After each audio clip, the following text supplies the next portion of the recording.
Hello, Whovians. It's Wednesday, and I'm going to talk about the last Doctor Who episode, The Curse of the Black Spot, and this will be a little bit of criticism and a little bit of wonderment. First thing, in Blog TV, right after the episode aired here in America, we were talking with Blog TV user Manchester, who we know as Stee, and he brought it to my attention that there are interesting things that you can find out about the Siren, who's played by Lily Cole, if you were to Google Lily Cole, or even just look at her Wikipedia article. And if you are strangely drawn to her, as an attraction, no matter who you are, if you were to Google her, I'm just going to say that you won't be disappointed. So that's one out of the way.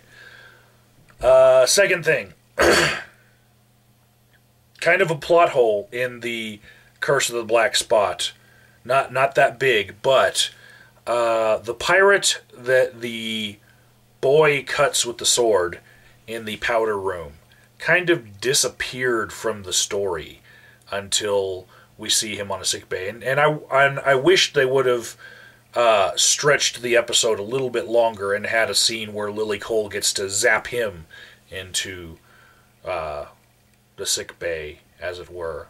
Oh yeah, by the way, I'm just gonna have to label this video spoilers up there in case anyone hasn't seen the episode. Second thing, plot problem for me for the Curse of the Black Spot was all the other crew members were in that sick bay thing, but then the last three people who the Siren takes all of a sudden end up in the control room, and there's the scene in the control room. Why weren't they zapped directly to sick bay beds? Why were they put in that control room in order to discover all that stuff? It seemed a bit convenient to me. And lastly, this is for those of us who actually are not interested in spoilers, but are interested in everything about the upcoming seasons. And we know that this episode was one of those where it was filler. It could have been on the second half of this series, but they moved it up to this episode.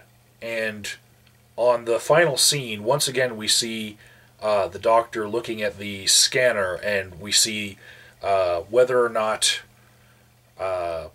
Amy is pregnant, and it goes positive, negative, positive, negative, Well, in that scene, when it cuts away from the Doctor and goes to the scanner, you don't see the Doctor's hands on the scanner anymore. And it was very obvious to me that this scene was kind of changeable from the get-go. Like, they didn't know whether they were going to put one bit of information on that or another. And, yeah. So, as far as unwatchability, if we're going to make a scale for that, I'm going to give this episode 2 Absorbalofts out of 10. And as far as enjoyment, I'm going to give it 8 TARDISes out of 10. So, I really enjoyed the episode. Those are the only things that took me out of it. But I liked the change of setting, and I was really despising the captain for, keeping that crown when, he was endangering his kid and he knew it. And, yeah. So, they probably meant for me to despise him, the writers did.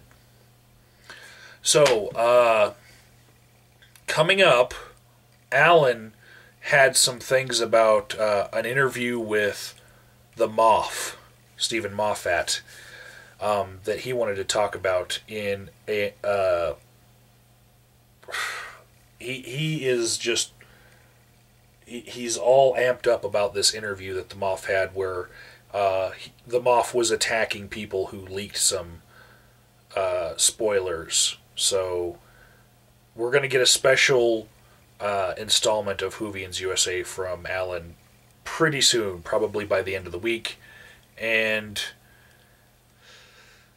you'll see us probably all in Blog TV on Saturday night. Me, Alan, and Ian have confirmed so far to be there. So, yeah, if you want to talk about Doctor Who after the episode airs with other Whovian fans, link will be in the description bar to where to find us. And you can subscribe to our channel and set it up so that your cell phone gets notified when we are broadcasting.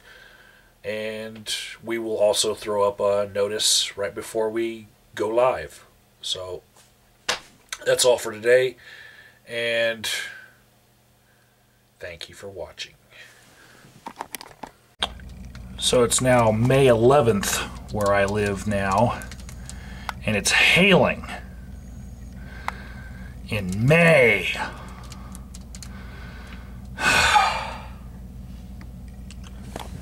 The top of my truck getting pelted.